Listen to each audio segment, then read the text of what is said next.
Colony కుటుంబ సభ్యులందరికీ good morning. ఒక రెండు ముఖ్యమైన విషయాలు మీతో షేర్ చేసుకోవడానికి ఈ వీడియో మెసేజ్ రూపంలో మీ ముందుకు రావడం జరిగింది. గమనిస్తారని భావిస్తున్నాను. అందులో ఒకటి మన పార్క్ సంబంధించిన విషయం. నేను ఇంతకుముందు మీ అందరికీ అప్డేట్ చేసినట్టుగానే ఇప్పుడు మనకు పార్క్కి ఫ్రీ యాక్సెస్ ఉంది.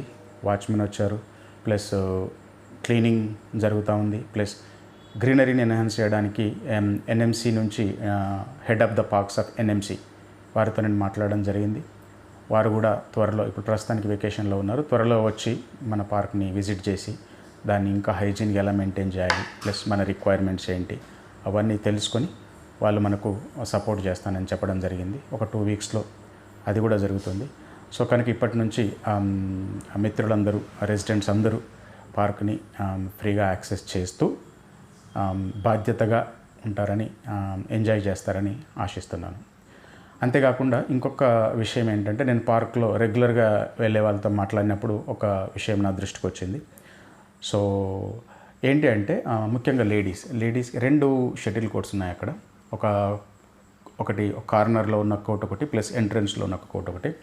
సో లేడీస్ వాళ్ళు ఏం ప్రపోజల్ చేశారంటే, కార్నర్లో ఉన్న కోర్ట్ని డెడికేటెడ్గా వారికి ఇస్తే, ఎందుకంటే వారు జాబ్ చేసే వాళ్ళు కొందరు ఉంటారు, పిల్లలతో పాటు కొందరు ఉంటారు, మళ్ళీ తొందరగా ఇంటికి వెళ్ళి ఇంటికి సంబంధించిన పనులు చేసుకోవాల్సిన వాళ్ళు కొందరు ఉంటారు. కనుక ఆ కోర్టుని పూర్తిగా వాళ్ళకి డెడికేటెడ్గా ఇవ్వాలని వాళ్ళు చెప్పడం జరిగింది. 100% మీరు దాన్ని ఎటువంటి స్లాట్ బుకింగ్లు ఎటువంటి ఏం లేకుండా మీరు అందరూ, లేడీస్ అందరూ ఒక గ్రూప్గా ఏర్పడి ఆ కోర్ట్ని డెడికేటెడ్గా మీరు వాడుకోండి. రైట్?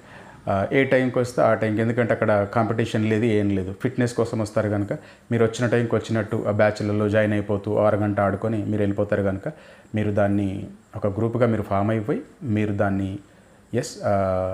ఫుల్ ఫ్లెడ్జ్ వాడుకోవచ్చు. ఒక కోర్ట్ని జెంట్స్ ఎవరైతే ఉన్నారో ఇంకో కోర్ట్ని, ఎంట్రన్స్లో ఉన్న కోర్ట్ని జెంట్స్ వాడుకోండి. ఈ విధంగా మనం ప్లాన్ చేద్దాం వాళ్ళకు సపోర్ట్ చేయడానికి. అంతేకాకుండా ఇంకొక విషయం ఏంటంటే, లేడీస్తో మాట్లాడినప్పుడు వాళ్ళు కొంచెం వాళ్ళు ఆడుకుంటున్న టైంలో కొంత ప్రైవసీ ఉంటే బాగుంటుందని వాళ్ళు కోరడం జరిగింది. కనుక అక్కడ ఆడుతున్న జెంట్స్ కూడా ఈ చిన్న విషయాన్ని మంచి పాజిటివ్ ఇంటెన్షన్తో యాక్సెప్ట్ చేసి ఆ టైంలో వాళ్ళకి కంఫర్ట్గా ఆడుకునేలాగా చూడాలని మిత్రులందరినీ, షటిల్ ఆడే మిత్రులందరినీ నేను ఈ సందర్భంగా కోరుతున్నాను. అంతేకాకుండా ఇప్పుడు ఇంకొక షటిల్ కోర్ట్ కూడా మనకు సంతోష్ మాత టెంపుల్ పక్కనే చాలా ఫాస్ట్గా మనకు ఒక స్టాండర్డ్గా షటిల్ కోర్ట్ అందుబాటులోకి వస్తుంది. దాని గురించి కూడా నేను చాలా సివియర్గానే మన మిత్రులందరితో కలిసి నేను ప్రయత్నం చేస్తున్నాను. అది కూడా మనకు తొందరలోనే అందుబాటులోకి వస్తుంది. అక్కడ కూడా ఆడుకోవచ్చు. మన పార్కులో ఉన్న కోర్టులో జెంట్స్ ఆడుకోవచ్చు. ఒక కోర్ట్ మాత్రం డెడికేటెడ్గా లేడీస్కు ఇచ్చేస్తే వాళ్ళు ఎంజాయ్ చేస్తారు. ఇది పార్క్ సంబంధించిన అప్డేట్. అందరూ గమనించాలి, ప్లస్ అందరూ బాధ్యతగా ఎంజాయ్ చేయండి ప్లీజ్. రైట్? ఇంకొక విషయం ఏమిటంటే, ఈ సందర్భంగా నేను మీ అందరి దృష్టికి తీసుకురావాలని అనుకునేది, 2019వ సంవత్సరంలో మనం ఒక వెల్ ఎస్టాబ్లిష్డ్ డెమోక్రటిక్ ప్రాసెస్లో మనం అసోసియేషన్ని ఎస్టాబ్లిష్ చేసుకుందాం అనుకున్న టైంలో కొన్ని అన్ఎక్స్పెక్టెడ్ ఇన్సిడెంట్స్ వల్ల మనకు అనుకున్న విధంగా కాకుండా మరొక విధంగా ప్రజాబలంతో అసోసియేషన్ని ఏర్పాటు చేసుకోవాల్సిన అవసరం ఏర్పడింది. ఆ టైంలో నేను ఆల్మోస్ట్ కాలనీలో ఉన్న ప్రతి అపార్ట్మెంట్లో ఉన్న మిత్రులందరితో కలిసి పనిచేశాను. There are n number of like minded people in the colony. మిత్రులందరికీ గుర్తుంటుంది. సో ఆ కొన్ని ఇన్సిడెంట్లు జరగడం వల్ల ఏం జరిగిందంటే, కొందరు మిత్రులేమో యూటర్న్ తీసుకున్నారు, కొందరు మిత్రులేమో కంప్లీట్గా బ్రేక్ తీసేసుకొని సైలెంట్గా ఉంటున్నారు, కొందరు మిత్రులు మాత్రం నాతో కలిసి ఈ రోజు వరకు ప్రయాణం చేస్తూ they are trying to contribute something positive to the colony. Right? So ఈ సందర్భంగా నేనేం ఆర్గ్యూ చేయదలుచుకున్నానంటే, యూటర్న్ తీసుకున్న మిత్రులు కానీ లేదా సైలెంట్గా ఉన్న మిత్రులు కానీ ఆలోచించాల్సింది ఏంటంటే, సైలెంట్గా ఉండి లేదా యూటర్న్గా ఉండి అన్ప్రొడక్టివ్గా మన టైంని ఇన్వెస్ట్ చేయకుండా, రైట్, సో ఒక పాజిటివ్గా ఎవరి మొహమాటంకు పోయి కొందరు అభిప్రాయాలని ఇష్టం లేకపోయినా సపోర్ట్ చేసే బదులు వారినే అప్డేట్ చేస్తూ కాలనీకి ఏది మంచిది, కాలనీ మెజారిటీ ఏం కోరుకుంటుంది, అదేవిధంగా ముందుకెళ్తే మన కాలనీలో ఎన్ని లాభాలు ఉంటాయన్నది ఎక్స్ప్లెయిన్ చేసి ఒక హెల్దీ ఎన్వైర్న్మెంట్ కోసం మీరు ముందుకు రావాలని నేను మనస్ఫూర్తిగా ఆశిస్తున్నాను. ఈ సందర్భంలో ప్లీజ్ థింక్, రైట్, ఒక ప్రొడక్టివ్ ఇప్పుడు 5 సంవత్సరాలు మనం ఆల్రెడీ కోల్పోయాం. అదే 5 సంవత్సరాలు మనం కొంత పాజిటివ్గా పనిచేసి ఉంటే చాలా విషయాలలో మనం ప్రోగ్రెస్ అయ్యేవాళ్ళం, ఇప్పటివరకు కొంత అభివృద్ధి సాధించేవాళ్ళం 100% మనం యూనిటీగా ఉంటే. ఎందుకంటే people are all well educated people, no doubt. So simple డెసిషన్స్తో కూడా మంచి మార్పులు తీసుకురావడానికి మనకు అవకాశం ఉంటుంది. ఎందుకు అంటే కొన్ని చేశాం కూడా మనం, రిజల్ట్ ఓరియంటెడ్ పనులు చేసాం, చేయడానికి కూడా ఇంకా బోలెడ్ అవకాశం ఉంది.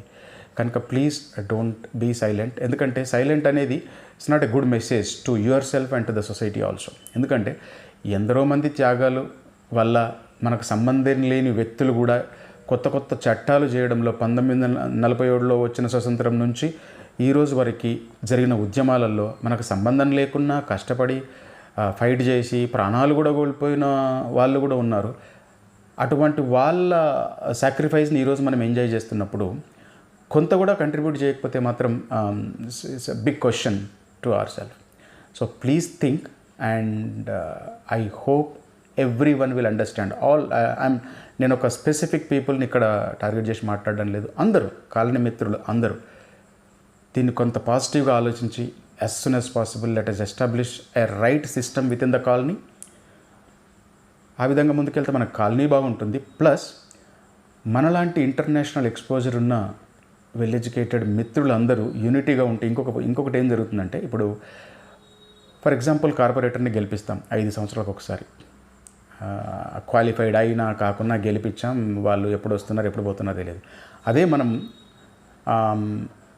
నెలకొకసారి ఆ కార్పొరేటర్ని పిలిచి మన మీటింగ్లోకి పిలిచి డివిజన్ మీటింగ్ కండక్ట్ చేసి మేము మరి ఈ క్రిటికల్ ప్రాబ్లమ్స్ అన్నీ ఐడెంటిఫై చేసి మరి మీకు చెప్పాము, మీరు ఏం చేశారు, ఎంత ఫండింగ్ మరి మనకు డివిజన్కి వచ్చింది, ఎంత ఫండింగ్ వేరే డివిజన్కి వచ్చింది, కౌన్సిల్ మీటింగ్లలో ఏమేమి అప్రూవ్ అవుతున్నాయి, ఎంత ఖర్చు అవుతుంది అనేది మనం ప్రతి నెల అడిగి ఉంటే ఇప్పటివరకు 5 సంవత్సరాలలో చాలా మార్పు వచ్చేది. కంటెస్ట్ చేసే వాళ్ళకు కూడా తెలిసేది ఎంత బాధ్యతాయుతమైన పదవి అని.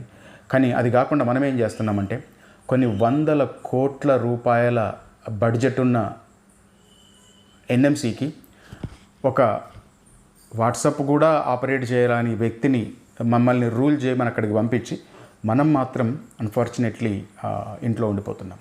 కనుక ఇక్కడ నేను చెప్పేది ఏంటంటే లెట్ అస్ నాట్ టార్గెట్ పీపుల్ని టార్గెట్ చేయడం వల్ల మనం చాలా దూరం ప్రయాణం చేయలేం.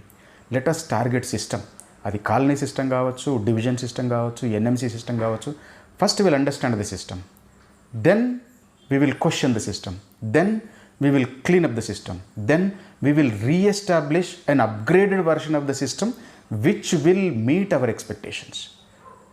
కనుక ఇటువంటి కొన్ని విషయాలు చేయాలి అంటే ఫస్ట్ మన కాలనీని క్లీనప్ చేసుకొని ముందుకెళ్దాం. ఎందుకంటే నేను గత 15 years నుంచి కాలనీలో చూస్తే 30 సంవత్సరాల నుంచి 50 సంవత్సరాల మధ్య వయసున్న మిత్రుల్ని చాలామందిని కలిశాను. సో హార్డ్లీ ఒక 10 years మనం సర్వీస్ చేయగలం. ఆ 10 yearsలో ఒక మంచి ఒపీనియన్కి, మంచి అభిప్రాయాలకి సపోర్ట్ చేసి ఒక బెంచ్ మార్క్ క్రియేట్ చేసి మన నెక్స్ట్ జనరేషన్, మన కాలనీలో ఉన్న నెక్స్ట్ జనరేషన్ వాళ్ళకి మనం ఇస్తే they will follow it and they will also do something better for the colony. So ఈ విధంగా చేయడం వల్ల మన కాలనీ క్లీన్గా ఉంటుంది, గ్రీన్గా ఉంటుంది, కాలనీలో ఉన్న ప్రాపర్టీస్కి వాల్యూ పెరుగుతుంది, రైట్, హైజీన్ లైఫ్ ఉంటుంది, క్వాలిటీ లైఫ్ ఉంటుంది. ప్లస్ అరే ఈ కాలనీ వాళ్ళు క్వశ్చన్ చేస్తారు, ఈ డివిజన్ వాళ్ళు క్వశ్చన్ చేస్తారు అన్న ప్రత్యేకమైన శ్రద్ధ ఉంటుంది అఫీషియల్స్ కూడా. So there are so many benefits if we break the limits of our thoughts. కనుక 2-3 వ్యక్తుల ఆలోచనలకు మీకు ఇష్టం లేకపోయినా సపోర్ట్ చేయడం కాకుండా వారినే అప్గ్రేడ్ చేసి